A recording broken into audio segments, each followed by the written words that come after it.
এরশাদ তখন রাষ্ট্রীয় ক্ষমতায়। তিনি খালেদা জিয়াকে নিজের দলে ভেড়াতে আকর্ষণীয় সব সুযোগ সুবিধার অফার করেন, কিন্তু খালেদা জিয়া এরশাদের সাথে কোনো প্রকার আপোষ করেননি। এক পর্যায়ে ১৯৮৭ সালের ১১ই নভেম্বর এরশাদের নির্দেশে খালেদা জিয়াকে পূর্বানী হোটেল থেকে গ্রেপ্তার করা হয়। খালেদা জিয়াকে গ্রেফতারকারী পুলিশ ছিলেন ঢাকার পুলিশ কমিশনার এএমএম নসরুল্লাহ খান। এরপর এরশাদের পতনের পর ১৯৯১ সালের নির্বাচনে বিজয়ী হয়ে খালেদা জিয়া প্রধানমন্ত্রী হন। ঘটনাচক্রে একদিন পুলিশ কমিশনার এএমএম নসরুল্লাহ খানের সাথে দেখা হয়ে যায় খালেদা জিয়ার। সেদিনও খালেদা জিয়া কোনো প্রকার প্রতিশোধ নেননি, বরং নসরুল্লাহ খানকে কাছে ডেকে এমন কিছু কথা বলেন যা শুনে আবেগে কেঁদে ফেলেন এই পুলিশ কমিশনার। সেদিন নসরুল্লাহ খানের সাথে কি করেছিলেন খালেদা জিয়া, যা জানলে আপনার চোখেও পানি এসে পড়বে। চলুন মূল ভিডিও শুরু করি। তার আগে অনুরোধ, অবশ্যই ভিডিওটিতে একটি লাইক এবং চ্যানেলটি সাবস্ক্রাইব করে শেষ পর্যন্ত আমাদের সাথেই থাকবেন। সাংবাদিক ও কলামিস্ট সৈয়দ আফদাল হোসেন সেদিনের বর্ণনা লিখেছেন দেশের একটি স্বনামধন্য পত্রিকায়। সৈয়দ আফদাল হোসেন লেখেন, গত ৬ ডিসেম্বর শনিবার ছিল সেনাশাসক জেনারেল এরশাদের পতনের দিন। ১৯৯০ সালের এই দিনে গণ অভ্যুত্থানের মুখে এরশাদ পদত্যাগ করতে বাধ্য হন এবং তার ৯ বছরের স্বৈরশাসনের অবসান ঘটে। এরশাদের স্বৈরশাসনের বিরুদ্ধে দীর্ঘ সংগ্রামের প্রাণভোমরা ছিলেন বেগম খালেদা জিয়া। ৯০-এর দশক ছিল খালেদা জিয়ার রাজনৈতিক উত্থানের দশক। এরশাদের স্বৈরশাসনের বিরুদ্ধে ৯ বছর রাজপথে গণতন্ত্র পুনরুদ্ধারের আন্দোলনই তাকে এনে দিয়েছিল আপসীন নেত্রীর মুকুট। তার ক্যারিশম্যাটিক নেতৃত্বের ফলেই এরশাদের পতনের পর ১৯৯১ সালের সবচেয়ে নিরপেক্ষ ও সুষ্ঠু নির্বাচনে বিএনপি জয়লাভ করে। বেগম খালেদা জিয়া দেশের প্রথম নারী প্রধানমন্ত্রী হওয়ার গৌরব লাভ করেন। জনগণের কাছে তিনি পান দেশনেত্রী পরিচয়ের মর্যাদা। জেনারেল এরশাদের বিরুদ্ধে সংগ্রাম করে খালেদা জিয়া গ্রেপ্তার হয়েছেন বারবার। অন্তত ৭ বার তাকে গৃহবন্দী করে রাখা হয়েছে। টিয়ার গ্যাসের শেল এসে পড়েছে তার শরীরে। কাঁদানে গ্যাসের ঝাঁঝালো ধোঁয়া ছুড়ে মারা হয়েছে তার চোখে মুখে। লাঠিপেটার নির্মম আঘাতে আহত হয়েছেন তিনি। তাকে প্রাণনাশেরও হুমকি দেওয়া হয়েছে। হামলা চালানো হয়েছে বাসভবনে, কিন্তু আন্দোলন থেকে তাকে টলানো যায়নি। তিনি দমেননি। এক মুহূর্তের জন্য রাজপথ থেকে ঘরে ফিরে যাননি। খালেদা জিয়ার আন্দোলনকে বিভ্রান্ত করার জন্য জেনারেল এরশাদ একের পর এক ফন্দি ফিকির করেছেন। দেশব্যাপী ৬ বছর সামরিক শাসন জারি ছিল। এরশাদ দেশে ৩ বার জরুরি অবস্থা জারি করেছেন। কারফিউ জারি করে দিনের পর দিন জনগণকে ঘরে বন্দি করে রাখা হয়। ১৪৪ ধারা তো হর হামেশাই দেওয়া হয়েছে, কিন্তু খালেদা জিয়া রাজপথের আন্দোলনে হিমালয়ের মতো মাথা উঁচু করে দাঁড়িয়েছিলেন। ফলে এরশাদের ক্ষমতার মসনদ তাসের ঘরের মতো উড়ে যায়।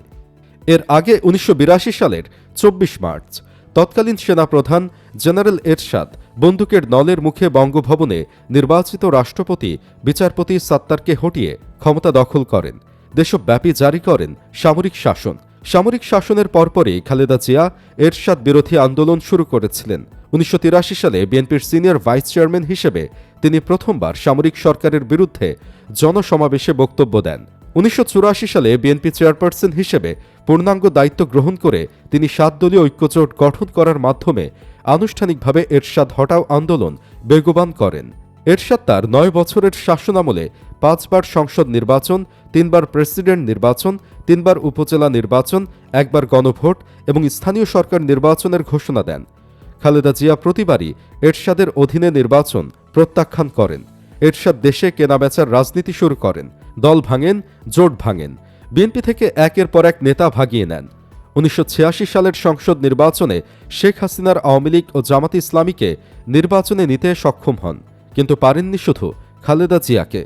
এ সময় তার নেতারা কিছুটা হতাশ হয়ে পড়লে যুবদলের কেন্দ্রীয় কমিটির বৈঠকে তিনি বলেন, ক্ষমতা নয়, সংগ্রাম। জনগণ আমাদের পাশে আছে, ইনশাল্লাহ আমরাই বিজয়ী হব। এরপর তিনি দেশব্যাপী ব্যাপক গণসংযোগ শুরু করেন। এরশাদ বিরোধী আন্দোলন করতে গিয়ে খালেদা জিয়া সারা দেশে ৩,০০০-এরও বেশি জনসভায় বক্তৃতা করেন। ১৯৮৬ সালের ১৭ই মার্চ চট্টগ্রামের লালদিঘি ময়দানে শেখ মুজিবের জন্মবার্ষিকীর অনুষ্ঠানে শেখ হাসিনা ঘোষণা দিয়েছিলেন, ৫ দফা পাশ কাটিয়ে যারা নির্বাচনে যাবে তারা হবে জাতীয় বেঈমান। অথচ ৪৮ ঘণ্টার মধ্যেই শেখ হাসিনা এরশাদের অধীনে নির্বাচনে অংশ নেওয়ার ঘোষণা দিয়ে নিচেই জাতীয় বেইমানে পরিণত হন। তার এই সিদ্ধান্তে 15 দল থেকে 5 দল বেরিয়ে যায়। 1986 সালের 5 মে খালেদা জিয়াকে গৃহবন্দী করে 7 মে এরশাদ নির্বাচনটি করেন, কিন্তু নির্বাচনে শেখ হাসিনার মোহভঙ্গ হয়। আসনরূপ ফল তার হয়নি। তিনি ওই নির্বাচন ভোট ডাকাতির নির্বাচন বলে উল্লেখ করেন, আর তার সহযোগী জামাতে ইসলামী আবার নির্বাচন দাবি করে। এদিকে খালেদা জিয়া 7 দল ও 5 দলকে নিয়ে এমন আন্দোলন গড়ে তুলেছিলেন যার ফলে এরশাদ সংসদ ভেঙে দিতে বাধ্য হয়েছিলেন। শেখ হাসিনা ও জামাতে ইসলামীকে আবার এরশাদ বিরোধী আন্দোলনে খালেদা জিয়ার সঙ্গে যোগ দিতে হয়েছে। তখন থেকেই তিনি আপসহীন নেত্রী। 1987 সালের 11 নভেম্বর খালেদা জিয়াকে পূর্বানী হোটেল থেকে গ্রেপ্তার করা হয়েছিল। 1987 সালে খালেদা জিয়া ঘোষিত এরশাদ হটাও এক দফা আন্দোলন বেপরোয়া গতি লাভ করে। তিনি তার নেতৃত্বাধীন 7 দল ছাড়াও 8 দল ও 5 দলকে নিয়ে 1987 সালের 10 নভেম্বর ঢাকা অবরোধ কর্মসূচি ঘোষণা করেন। এই কর্মসূচিতে হাজার হাজার মানুষ ঢাকার রাজপথে নেমে আসে। ঢাকা অবরোধ কর্মসূচিতে 10 নভেম্বর নূর হোসেন সহ 4 জন পুলিশের গুলিতে নিহত হন। নূর হোসেনের উন্মুক্ত বুকে পিঠে লেখা ছিল, স্বৈরাচার নিপাত যাক, গণতন্ত্র মুক্তি পাক। এর প্রতিবাদে 11 ও 12 নভেম্বর দেশব্যাপী হরতাল ডাকা হয়। খালেদা জিয়া রাজপথের কর্মসূচিতে জনগণের সঙ্গে অংশ নেওয়া এবং আন্দোলন সমন্বয় ও নেতৃত্ব দেওয়ার জন্য রাতে পূর্বানী হোটেলে অবস্থান নেন। কিন্তু 11 নভেম্বর সকাল 10:30টায় হঠাৎ হোটেল পূর্বানীর প্রধান ফটক বন্ধ করে দিয়ে শত শত পুলিশ হোটেলটি ঘেরাও করে ফেলে। পুলিশ হোটেলে প্রবেশ করে 8 তলায় খালেদা জিয়ার স্যুটের দরজা খোলার চেষ্টা করে। এ সময় খালেদা জিয়া বেডরুমের সোফায় বসে পত্রিকা পড়ছিলেন।